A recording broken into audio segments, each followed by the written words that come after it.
আসসালামু আলাইকুম ওয়া রাহমাতুল্লাহি ওয়া বারাকাতুহু। প্রিয় দেশবাসী, মুমিন মুসলমান ভাই ও বোনেরা, যে যেখান থেকে আমাদের প্রোগ্রামটি দেখছেন সবাইকে আন্তরিক সালাম ও মোবারকবাদ জানিয়ে আজকে আমাদের এই ভিডিওর প্রোগ্রামটি শুরু করা যাচ্ছে। দর্শকবিন্দু, প্রথমে বলে দিব আপনারা ভিডিওটি শুরু থেকে শেষ পর্যন্ত দেখবেন, তাহলে আশা করি আপনি সম্পূর্ণ এই বিষয়টি বুঝতে পারবেন।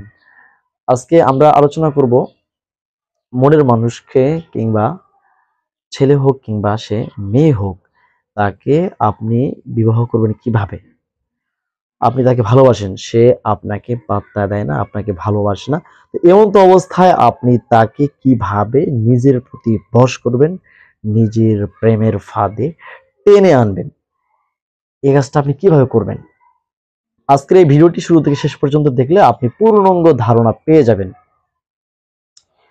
দর্শক বিন্দু, প্রথমে একটি আয়াতে কালিমা আপনাদেরকে আমি পড়ে শোনাচ্ছি। আপনারা এই আয়াতে কালিমাটুকু পড়ে মুখস্থ করে নেবেন। বিসমিল্লাহির রহমানির রহিম। ফাসায়াকফিকাহুমুল্লাহু ওয়া হুয়াস সামিউল আলিম। এই ছোট্ট আয়াতে কালিমাটুকু আশা করি আপনাদের পড়তে এরকম অসুবিধা হবে না, আপনাদের জন্য সহজই হবে। আবার বলে দিচ্ছি, ফাসায়াকফিকাহুমুল্লাহু ওয়া হুয়াস সামিউল আলিম। ফাসায়াকফিকাহুমুল্লাহু ওয়া হুয়াস সামিউল আলিম। ফাসায়াকফিকাহুমুল্লাহু ওয়া হুয়াস সামিউল আলিম। ফাসায়াকফিকাহুমুল্লাহু ওয়া হুয়াস সামিউল আলিম।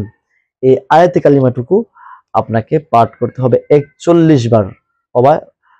সবাই মনোযোগ দিয়ে শুনবেন, 41 বার। আর যারা এখন পর্যন্ত আমাদের এই চ্যানেলটি সাবস্ক্রাইব করেননি, অতি দ্রুত চ্যানেলটি সাবস্ক্রাইব করুন, ভিডিওতে লাইক করে আমাদের সাথেই থাকুন পরবর্তী ভিডিও দেখার জন্য। 41 বার পাঠ করে আপনাকে একটা পানের উপর ফুঁক দিতে হবে। পানের উপর, যারা পান খান তারা সহজে চিনবেন, খিলি পান অথবা যে কোনো পানের উপর একটি পানের উপর ফুঁক দিয়ে পানের মধ্যে চুন সুপারি যেটাই দেন না কেন, এরপর সেটা সহ আপনি আপনার কাঙ্ক্ষিত ছেলে কিংবা কাঙ্ক্ষিত মেয়েকে খাওয়িয়ে দিতে হবে।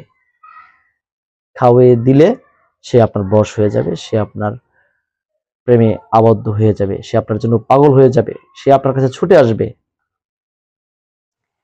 অবশ্যই এই তদবিরগুলো করার নিয়ম নীতি রয়েছে। তদবির করলেই যে কাজ হবে তাও না। বিভিন্ন সময় দেখা যায় বিভিন্ন জন তদবির করে কাজ হয়, আবার অনেকেই তদবির করছে, এর দ্বারা দেখা যায় কোনো ফায়দা হয় না। এর কারণ হচ্ছে আসলে এই তদবিরটা বা এই কোরআনের আয়াতের কোনো দোষ ত্রুটি নেই, কিন্তু দোষ ত্রুটি হচ্ছে আমাদের মুখের, আমাদের অন্তরের। মানুষের অন্তর যত পরিশুদ্ধ হবে, যত আত্মাটা শুদ্ধ হবে, ওই মানুষের মুখের ঝাড়ফুঁক তত কার্যকারিতা হবে। অবশ্যই তদবিরটি করার আগে আপনি অন্তত 5 ওয়াক্ত নামাজি, গুনাহের কাছ থেকে ফিরে আসবেন, আর হালাল নিয়তে, অর্থাৎ আপনি তাকে বিবাহ করবেন। আর এই নিয়ত করে আপনি তদবিরটি করতে পারেন। হতে পারে এরকম, আপনার যতটুকু সামর্থ্য রয়েছে, আপনার যতটুকু সম্পদ রয়েছে, আপনি যে মেয়েটাকে কিংবা যে ছেলেটিকে আপনার প্রতি বশ করতে চাচ্ছেন, ওই মেয়েটির ওই ছেলেটিরও ঠিক আপনার মতোই সয় সম্পত্তি রয়েছে, তাহলে কিন্তু তার উপর তদবিরটা করতে পারেন। কিন্তু যদি এরকম হয় আপনার চাইতে মেয়েটার সয় সম্পত্তি একেবারে অনেক বেশি, ধনী লোকের মেয়ে পটিয়ে আপনার প্রেমের ফাঁদে ফেলে নিজে বিয়ে করবেন, এরপরে কিন্তু সমস্যা তৈরি হবে। এতে করে আমি কিংবা আমার চ্যানেল কিন্তু কোনোভাবে দায়ী হব না। অবশ্যই বিবাহ করার নিয়তে আপনি কাজটি করতে পারেন। মানুষের সতীত্ব নষ্ট করার জন্য কখনো এই তদবিরটি করবেন না। দর্শক বিন্দু, এই তদবিরটি আপনি করবেন কখন, কিভাবে করবেন, এখন আপনাদেরকে বলে দিচ্ছি। চন্দ্র মাসের প্রথম 10 দিনের মধ্যে রবিবার সূর্য উদয়ের আগ মুহূর্তে আপনি পাক পবিত্র স্থানে বসে, পাক পবিত্র শরীরে, অথবা কোনো একটি পুকুর পাড়ে পশ্চিম দিকে হয়ে বসে, অথবা কোনো একটি নদীর তীরে পশ্চিমমুখী হয়ে বসে, যেখানে বাতাস চলাচল করছে সেখানে বসে আপনি এই তদবিরটি করবেন।